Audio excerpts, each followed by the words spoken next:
For some background, my dad, 60M, met a new woman, 59F, in 2024 after my mom's untimely passing in 2020.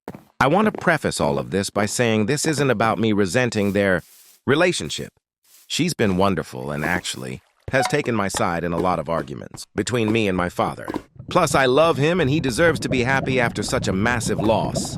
He proposed to her in December of last year, but made a point to tell me and the rest of the family that the wedding wouldn't be until 2027, due to how many other major family events were happening.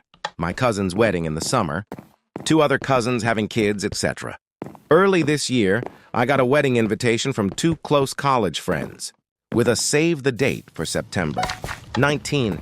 We haven't seen each other in person in years, and I was so excited to be a part of their celebration. Me and my partner agreed, RSVP'd, the whole deal. Well, yesterday, as I was running some errands before their engagement party for that night, my dad called me.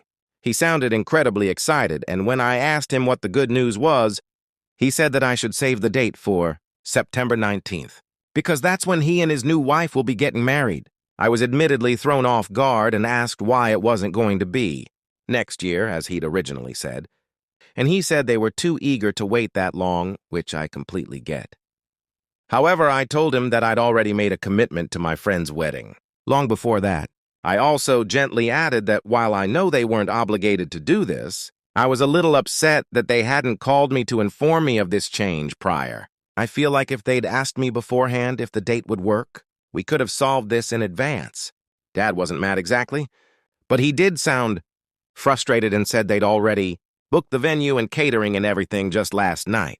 I asked if it would be possible to rearrange the date since they'd only just booked it, but he said he doubted it. He guilt-tripped me a little by asking why I couldn't just celebrate with my friends at a later date, and that he thought my parents' wedding would take priority in my mind. I knew things might get heated if we continued. So I told him I'd call him tomorrow and hung up. I'm not sure what to do. I'd go to both weddings if I could, but they're quite literally in complete opposite directions, starting at around the same time. I feel like I need to honor the commitment to my friend's wedding, especially since they planned it much farther in advance, and my partner agrees with me. But I feel awful about hurting my dad's feelings, especially with how happy he sounded. I was thinking I could make it up to them by taking them out for a special